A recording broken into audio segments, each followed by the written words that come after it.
A block of weight 5 Newton is pushed against a vertical wall by a force 12 Newton. The coefficient of friction between the wall and the block is 0.6. The magnitude of force exerted by the wall and on the block is magnitude of force exerted by wall on block. ठीक है, अब देखिए ध्यान समझिएगा. 12 Newton का force आपने इधर exert कर रखा है इसमें. ये एक नॉर्मल रिएक्शन फोर्स प्रोवाइड करेगा. जो वेट है वो कितना है 5 न्यूटन. वेट कितना है 5 न्यूटन. तो हमसे पूछा क्या गया है, ध्यान समझिएगा आप बच्चों. The coefficient of friction between wall and the block is 0.6. Coefficient of friction जो है वो है 0.6. तो टेंडेंसी स्लाइडिंग की नीचे होगी तो फोर्स फ्रिक्शनल फोर्स ऊपर लगेगा. Limiting value of frictional force that is maximum static frictional force कितना होगा, that is mu into N. और नॉर्मल रिएक्शन कितना है 12 के इक्वल है. तो आप 6/10 into 12 that is 7.2 newton. Maximum limiting friction force कितना है 7.2 न्यूटन. और जो नीचे फोर्स एक्ट कर रहा है वो कितना कर रहा है बच्चों 5 न्यूटन.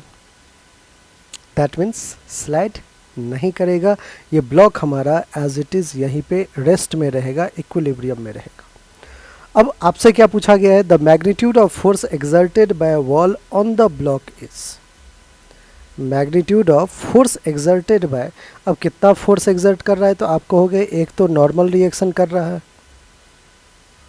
दूसरा जो फोर्स है वो बिटवीन ब्लॉक एंड वॉल जो है फ्रिक्शनल फोर्स है तो वो भी एक्सर्ट कर रहा है. कितना, तो आप कहोगे सिंस स्टैटिक है, बॉडी हमारा स्टैटिक है तो स्टैटिक फ्रिक्शनल फोर्स क्या हो जाएगा जितना अप्लाइड है दैट इज़ 5 न्यूटन. तो बच्चों इसका नेट क्या आएगा आपके पास. देखिए ये ऑब्जेक्ट है हमारा, इस पर एक नॉर्मल रिएक्शन फोर्स लग रहा है जिसकी वैल्यू कितना है 12 न्यूटन. क्यों 12 न्यूटन है, क्योंकि हॉरिजॉन्टल डायरेक्शन में एक 12 न्यूटन आपने अप्लाई किया तो नॉर्मल फोर्स भी 12 न्यूटन. और एक फ्रिक्शनल फोर्स है कितना 5 न्यूटन. तो जो net magnitude of net force जो होगा वो हम कैलकुलेट कर सकते हैं. बिल्कुल, आप कहोगे कि एफ नेट हो जाएगा अंडर रूट ऑफ 5 का स्क्वायर प्लस 12 का स्क्वायर. 5 का स्क्वायर 25, 12 का स्क्वायर 144. सॉल्व कीजिए 5 4 9 169 13 न्यूटन. तो नेट फोर्स कितना वॉल एक्सर्ट कर रहा है ब्लॉक पे, तो आप कहोगे 13 न्यूटन. ठीक है बच्चों, तो आप फर्स्ट ऑप्शन ही मत करेक्ट कर देना 12 न्यूटन, क्योंकि 12 न्यूटन सिर्फ और सिर्फ नॉर्मल है. अभी between the wall and the block एक स्टैटिक फ्रिक्शन का भी तो है.